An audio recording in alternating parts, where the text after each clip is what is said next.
What's up, YouTube? Welcome back to this week's video highlights. Thanks for joining us. This week, Jackie and I talk about all her work at Break the Gap organization, a nonprofit based out of Sacramento, California. Really exciting conversation. She's got a lot of energy and shares all about homeless and youth advocacy, and a lot of the things that go along with that in terms of being a leader in your community and helping people who are in need. She's got some really cool projects she's working on, and so I'm excited, and I hope you enjoy the conversation. I want to get right into it and first kind of ask a little bit about Break the Gap, like what some of the specific stuff that you guys are doing and how you're helping the community there in Sacramento. Yeah. So Break the Gap was founded last year in March of 2019. So it has only been a year, and it has been a tremendous, a huge learning experience of only being in the nonprofit game for a year. But originally, the vision was something that had came to me when I realized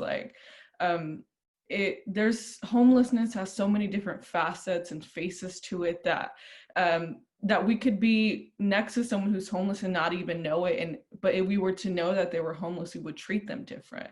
So at first, Break the Gap was just going to be a photography journalist project where we would go out in the streets, photograph, take really nice journalist out of photographs of the homeless and share their story amongst our page and really share, create a platform for them to share their story and then throw it on t-shirts, and like let them rock it amongst the street. But that was the original project. But as we began to just dive into that community, first of all, I believe that the United States without homelessness is possible.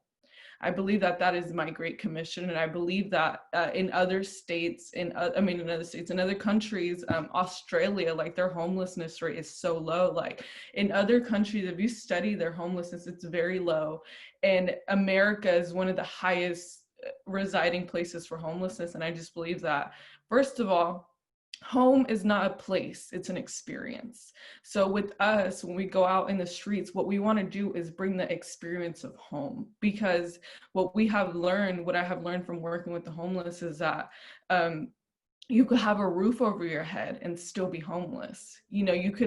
Because like I said, it's about that place where you could truly express yourselves. And that's why I'm also such a huge advocate for the youth, because there's a lot of youth with the roof over their head, but they run to the streets, so it's like being able to create that experience of home. So it's what Break the Gap is all about.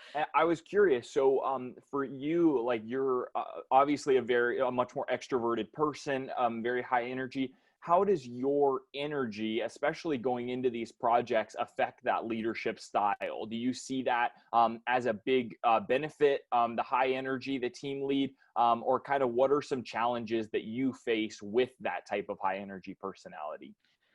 Well, it's so funny. I have a partner, his name is Noah, and he's always like, Jackie, sometimes I just don't understand you, because sometimes you're high energy and sometimes you're just this goofy person and sometimes you're this very serious business person.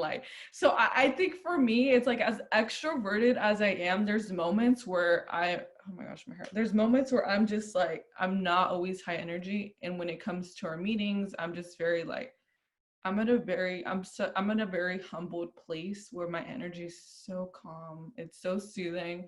But as far as like during like moments of leadership, it works out so perfectly. I feel like we all balance each other so perfectly. And but also when there is moments of doubt, that's when my energy comes up, and we're like, nope, I'm the encourager in that moment. Like we're called to encourage. Even in that moment, if I'm feeling doubted, I actually end up helping myself by encouraging others. And then I feel so encouraged, and then we all end up encouraging each other. So that energy helps within our encouragement. As far as going out there with that energy, it helps me a lot in making those connections and networking. And I've been learning it a lot. So I've been getting to this place of confidence with it. So where I can now begin to start doing these donor meetings and be able to create that profile of donors to be able to consistently bring funds to Break the Gap. Heck yeah. Would you, what do you kind of look for in people that you're surrounding yourself for? So like say someone who's listening right now is interested in starting to like surround themselves like you're doing with the people that are going to, take them to the next level or whatever their business, their project, whatever it is, what should they be looking for from your perspective in team members? I think what they should be looking for is always number one rule, pure heart. Test their spirit. Pure heart. Number two is commitment. Commitment is huge. Without commitment, you're just gonna have a person that talks more than they walks, and you need commitment. So purity, commitment, and like-mindedness. You know, you're not gonna get if you're with people who don't see the vision, if you're with people who can't see the vision, because you know what, Parker, not everyone's a visionary, and I've had to come to acceptance. So if they're not a visionary, then maybe they're really great at organization and admin work or other stuff or whatever, you know. So just finding out that their strengths, you know, but being very knowledgeable of their weaknesses as well. So I think it would be more so like that. That's it. Purity, that commitment, and just that strength to keep on going even when times get hard. Because what I've learned is entrepreneurship, leading anything, just nonprofit work, anything where you're out on the limb, where you're out and you're just like, you know what, it's me running this or whatever it is.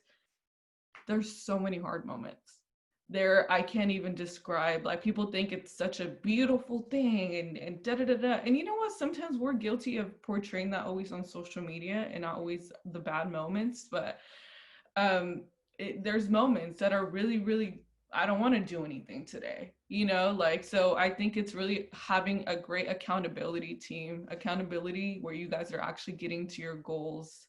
So that would be pretty much it. I don't know if I answered that. Like, is Yeah, that what no. you And, meant?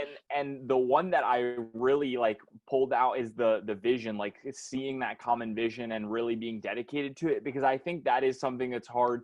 Like especially with young leaders, it's like we don't really a lot of times realize that like if the dedication to the mission like has to come first, because Yeah. you know everything else kind of falls apart if you don't have that vision. So like for example, the homelessness thing, like you're like working with people who really have a heart for the youth, for the homeless, like Yes. that, you know, is really that pinnacle of well, all these people. It's uniting you guys, and then from there, you know, everything else is falling. Like the loyalty is coming in because I believe in the Mm-hmm. vision. The accountability is coming in because you Yes. know. So I think for that, like that side of it really hit with me, because yeah, like young leaders, we think, oh, let's just get people excited. I think that's a big one, is like, let's get people excited, they're going to be on board. But then what happens when just the initial excitement dies out? If there's no actual vision, then the Yeah. excitement is just temporary. Yeah, that's good. And then on our part is our job is to be organized with the vision. If it's not moving, it's Yes. because you're not organized. And I think that's what I've learned in moments of,